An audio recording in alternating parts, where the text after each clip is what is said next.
everyone, welcome or welcome back to my channel. If you are new here, my name is Carla and I like everything stationery and craft related. In this video, I'm preparing a happy mail to send to a new pen pal using the stationery I received in the August subscription box from Your Creative Studio. If you missed that, I have an unboxing video that I will link in the comments below. About 1 or 2 months ago, I posted a comment into one of these posts and I found some new pen pals. This letter is for one of them. For this project, I wanted to use items that I had received in the subscription box that I got in August from the Your Creative Studio. I thought it would be a good opportunity to test all or most of these items, and as usual, I started with the envelope. After deciding on one of the papers for some cover decoration, I thought that the white part was still too distracting and I couldn't find anything else I liked to match. So then I thought it would be a good opportunity to try out this big clear stamp that I had also received.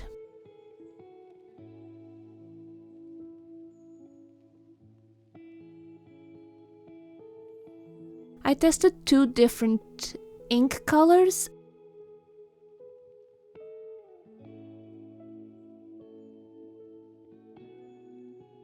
and opted for the lighter one. This is called the Vintage Photo and it's a Tim Holtz Distress ink.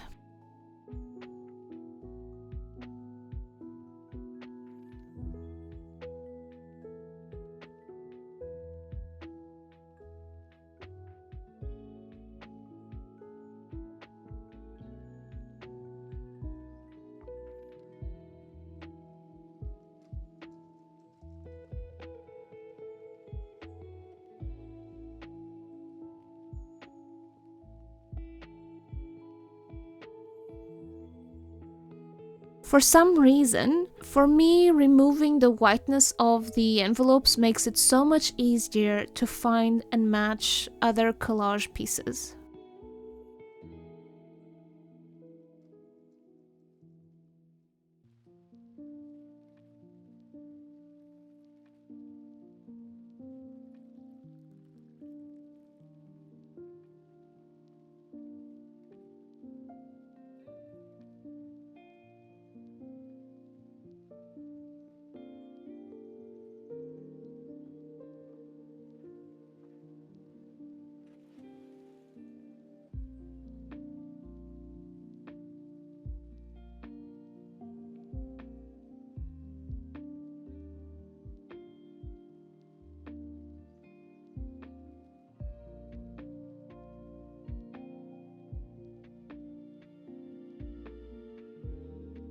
I also had this little strip that came as a decoration to one of the envelopes in the subscription box, and I really liked the girl, so I decided to cut it out and used it, and I think it made the perfect centerpiece for this envelope.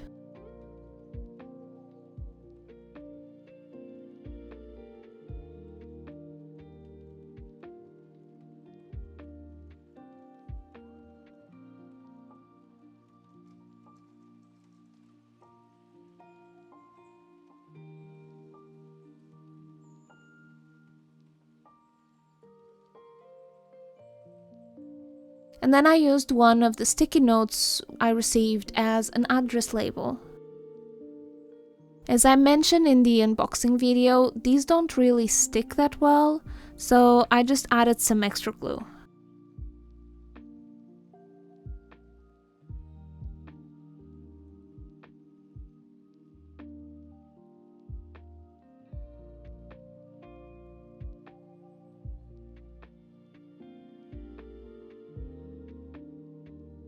If you're interested in joining this amazing community and finding a pen pal, I can share with you how I have been doing it. I started a letter from C on Instagram before I started this YouTube channel. There, I follow a few creators that also do penpals or have content related to penpaling. Occasionally, maybe twice or 3 times a year, they publish a post called Find a Penpal. The idea is that you will comment in this post a little introduction about yourself, and hopefully someone will reach out to you saying that they would like to swap letters with you. Or you can also read all the intros that are there and contact someone that you believe would be a good pen pal to you. Once you found someone that sounds interesting, you can either reply to their comments in that post, or most commonly, you send them a DM. From then on, it's up to you. Just remember that some people are looking for specific pen pals of certain ages or from certain countries, but hopefully you find someone, and then you just have to agree on who sends out the first letter, and that's it.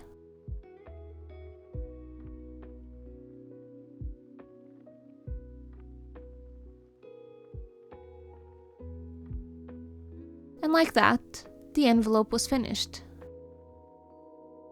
Moving on to the project I included now. It took me quite some time to figure out what I wanted to do, and I always feel like I need to do something a little bit different. Mostly because for me, that's part of why I like this hobby so much. The novelty and how you can just test and do slightly different things every time you send out a letter.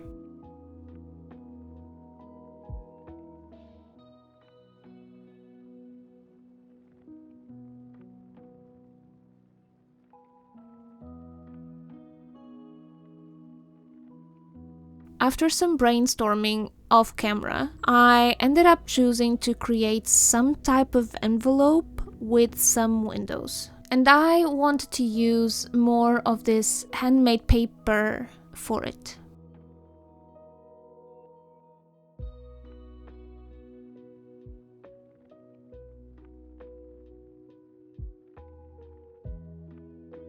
I did not really have a template for the type of envelope I wanted to do, so I decided to make my own. If you want to follow along or just get some inspiration how to do your own templates, please keep on watching. I don't really have any measurements for this, since as you will see, it was mostly done by eye and in the spur of the moment. But what I've done was I just grabbed a piece of common paper that I had.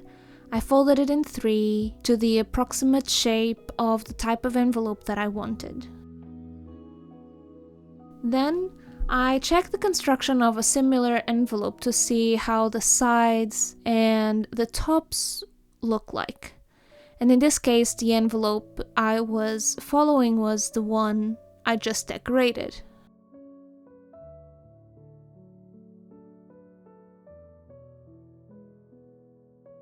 I tried to draw these lines that I was seeing or the little nuances by hand, and I would cut off the parts that I did not need.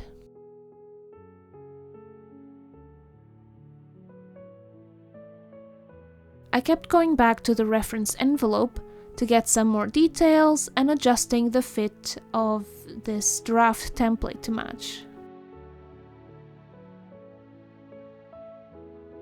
For a moment there, I considered having a type of deconstructed envelope with some pockets. That's why I was leaving some extra bits of paper at the bottom of it. But I soon understood that it would just become too bulky and it would not really be feasible to do this. And while you watch me finalizing this envelope, maybe it's time for some small life updates. I'm actually recording this bit on the estimated due date of my baby, but he decided to not come yet. I think he feels the cold weather that is arriving to Sweden and has decided to stay a little longer. but it has become quite heavy, so if you've been hearing me taking deep breaths during the last voiceovers, that's why. In general, I've been doing well. I don't think I can complain much, but we're reaching that point where we're quite excited to meet him and we would like to move on to the next phase. But I know that he will come when the time is right, and I will patiently wait for him. I've lately also gotten super excited about an apartment that became available right in front of us, and this would be a rental 2-bedroom apartment within our price range, same neighborhood as us.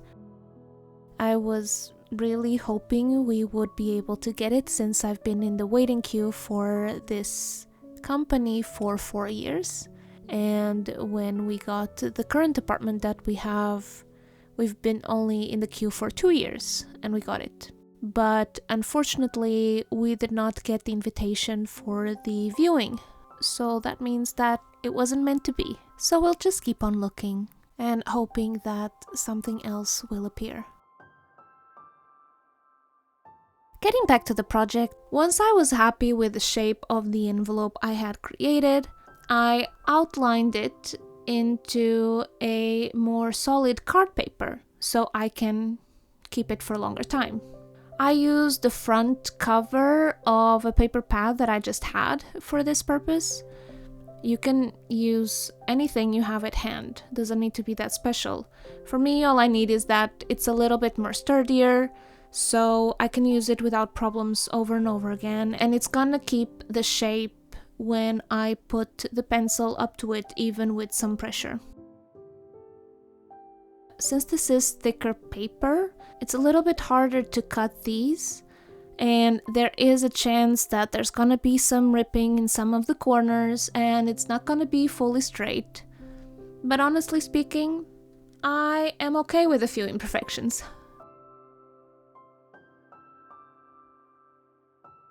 And now, my template is made.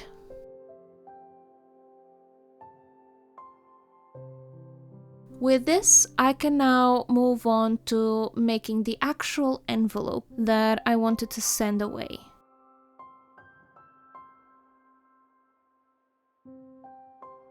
So once again, I'm using the template to trace the envelope into the handmade paper that I am using.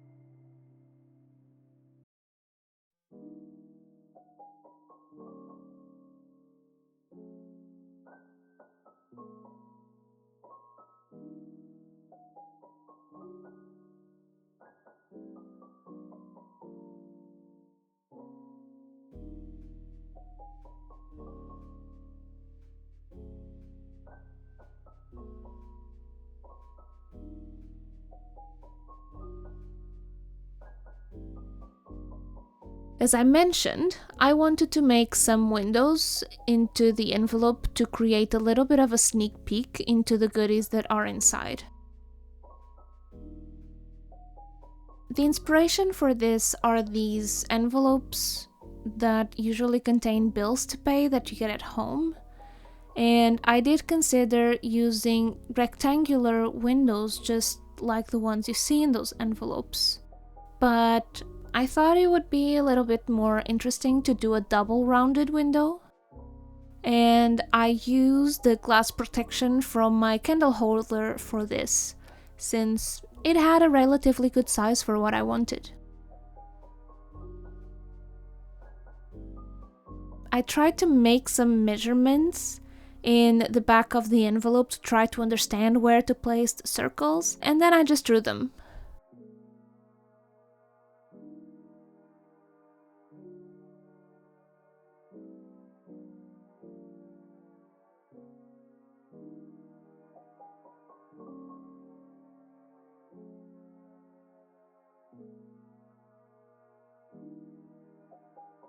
Once again, this is not at all perfectly aligned, but it was close enough, and I do think the measurements helped.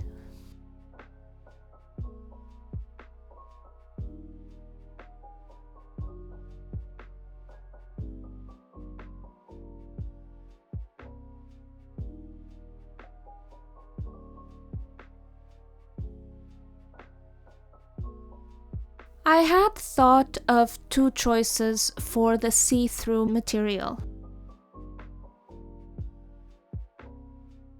One of them was the plastic packaging that came with an item from the subscription box that I had accidentally broken, so it had no more use as a container.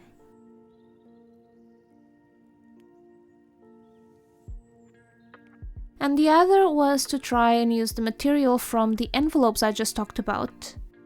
The ones that arrive with some bills and have these little windows so you can see the addresses and so on.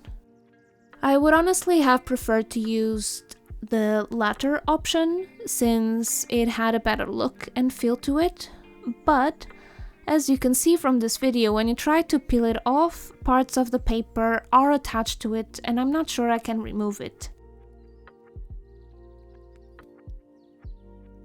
Also, the see-through part of these rectangles was not big enough to cover the circles that I had just created.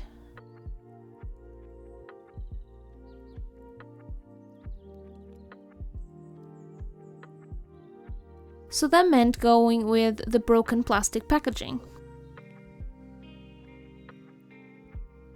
Once I had this in the appropriate size, I actually used two very small pieces of both the paper and the package to test the glue that I was going to use. It was just to see that these two materials could be glued together and it would hold on.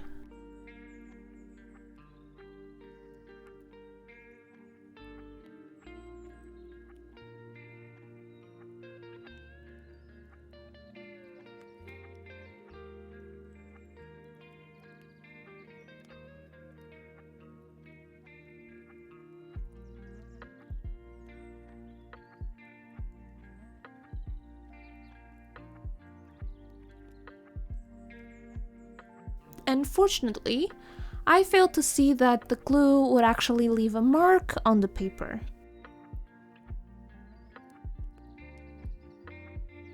Which is something you will see soon enough. However, I don't think I would have any other options for glues, so even after I've seen this little problem, I just continue using it and made two pockets in this envelope.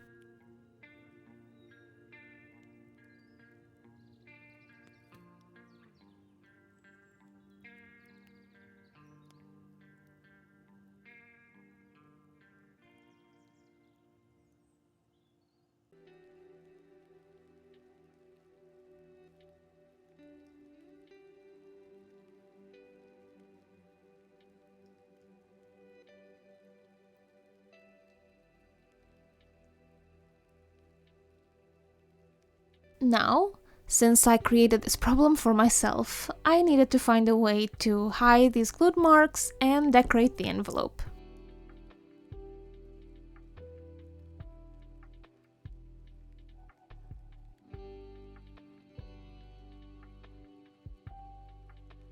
See, everything has a solution. We make mistakes in this creative process, but that just gives us an opportunity to come up with something else to fix them. And this allows us to use even more of this really nice stationery, which was the goal of this whole project. To be honest, the whole point of me getting new pen pals at the same time as I started to receive stationery boxes was that I could keep a constant outward flow of all this nice stationery. I really don't want to hoard anything, and I will be extremely happy once my stash starts to gradually reduce in size.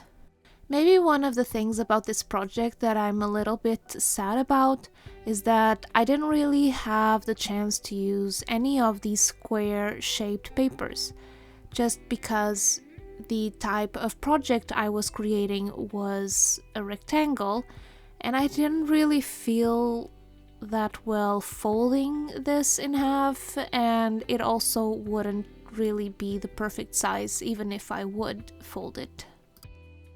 I chose two papers that I thought matched quite okay, and I needed to now recreate the window in the perfect spot. I started with some rudimentary measurements on one of the papers that I was gonna use, but I thought it was a little bit risky to use that one and opted to swap it for some scrap paper just in case my plan wouldn't work. Also, in this first scrap paper, I wanted to show you how I would go about cutting the window if I did not have the X-Acto knife and the cutting mat that you've seen before. So just only using scissors. I think this is the only time that I'm gonna use scissors for this type of thing. I really find it relaxing to use the X-Acto knife to cut more intricate things. And I actually like using this to do some fussy cutting on printable illustrations that I get on Patreon.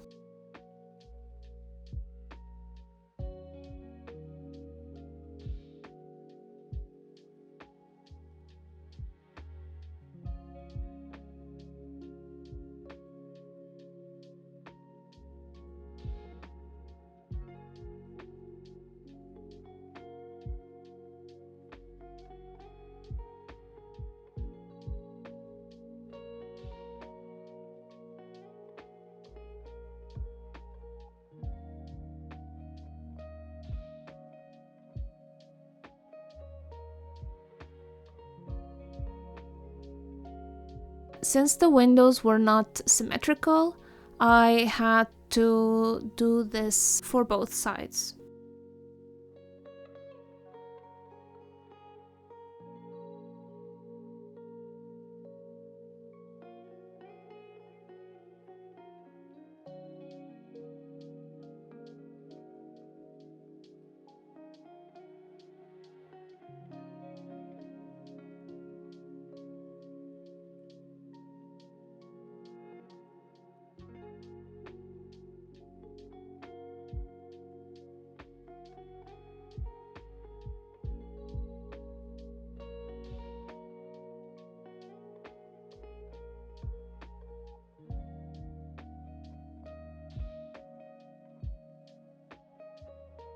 And then I just transferred it to the papers that I was gonna use and cut them up.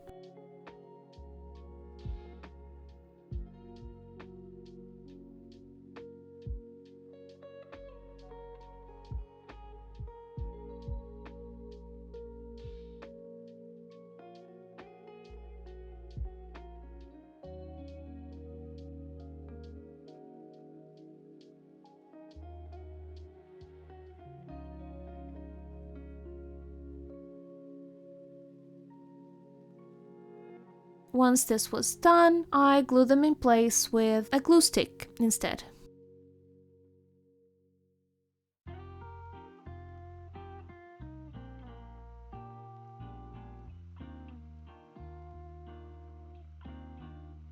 I'm not sure what's wrong with this glue stick. Maybe it's too old or maybe something happened, but I don't know if you can see it on video. The consistency of it is just wrong.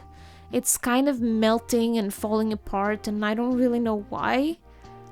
I don't think I've exposed it to any water or any source of heating, and it just in general has become quite bothersome for me to use this.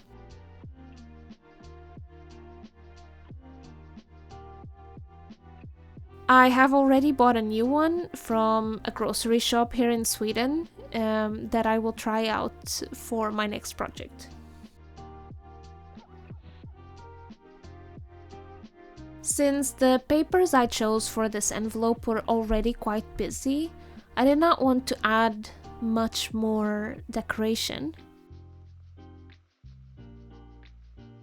I've used the first sticky note that I had considered for the address label on the main envelope and ripped some of the edges away so that it would fit between the two windows.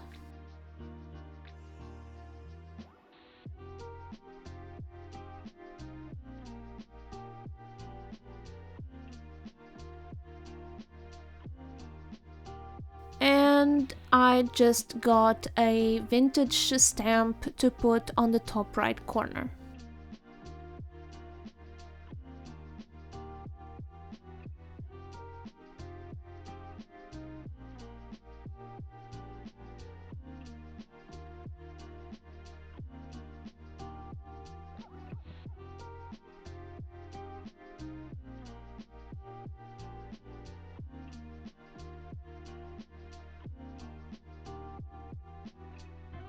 And this concluded the creation of this envelope pocket. Now it's time for the fun part. Fill it up with goodies and pack the letter. As usual, I wrote the letter off camera, of course, and prepared everything.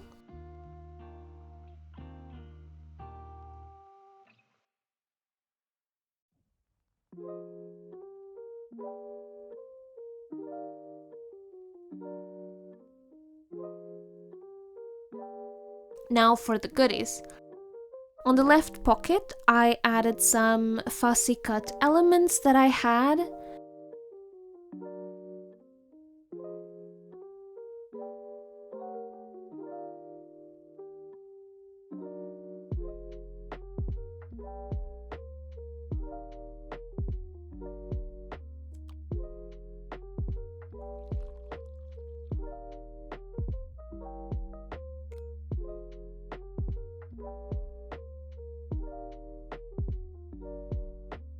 And some paper items from this stationery box. I included some pages from the small little book and also some vellum papers.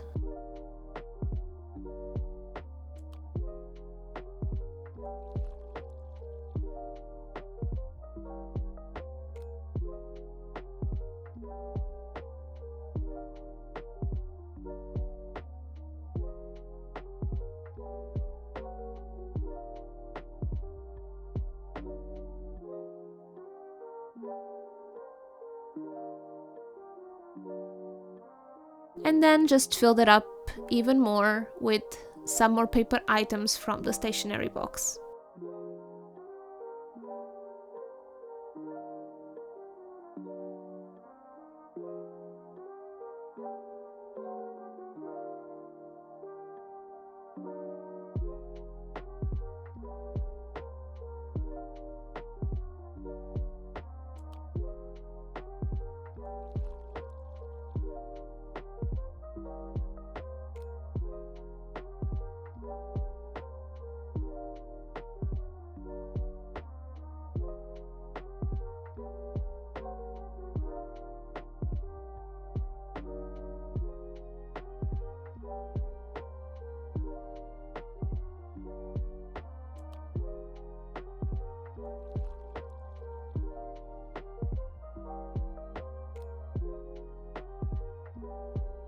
The right side pocket I kept for stickers. There were not a lot of stickers in the stationery box, so I added some from my stash.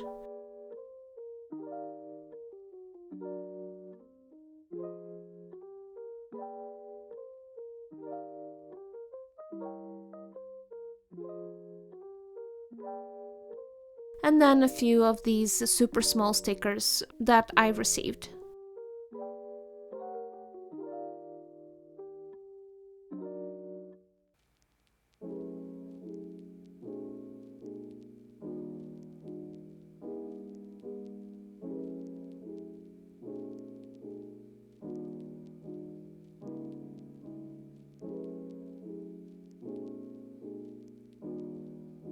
I also included a piece of this tape with stickers that I received.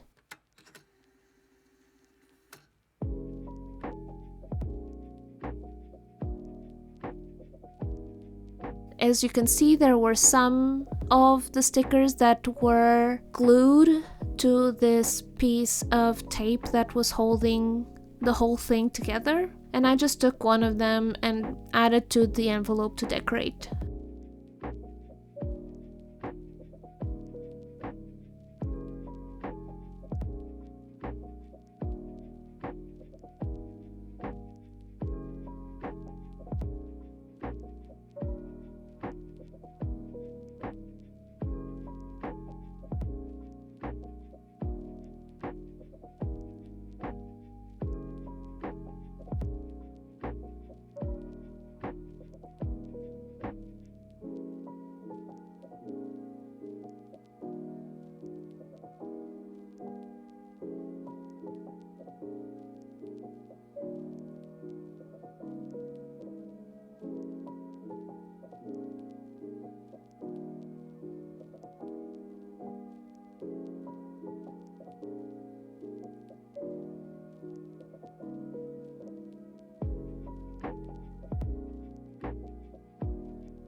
And then I made another mistake.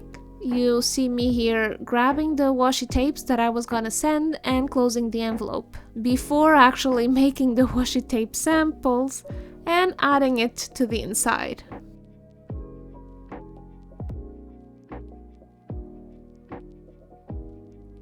I'm gonna blame pregnancy brain for this.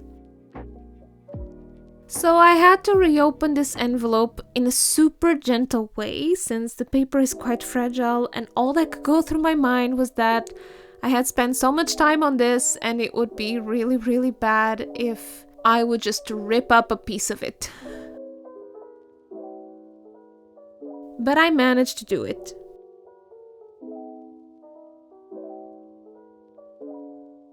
Finally, I prepared the washi tape samples, and I've used two patterns that I already owned, and actually, I think one of them is almost finished, which is a really good thing to say.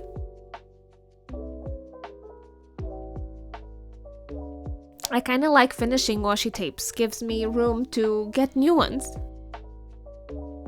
And the third washi tape sample I am adding is the one that I got in the subscription box. And now the envelope is fully packed, and I closed it again.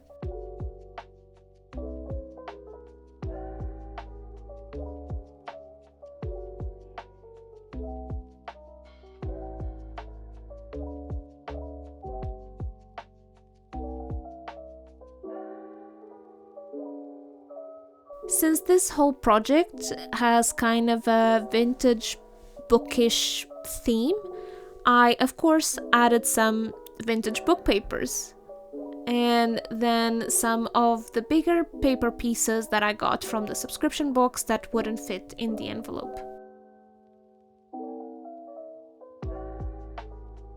And like this, the letter is ready.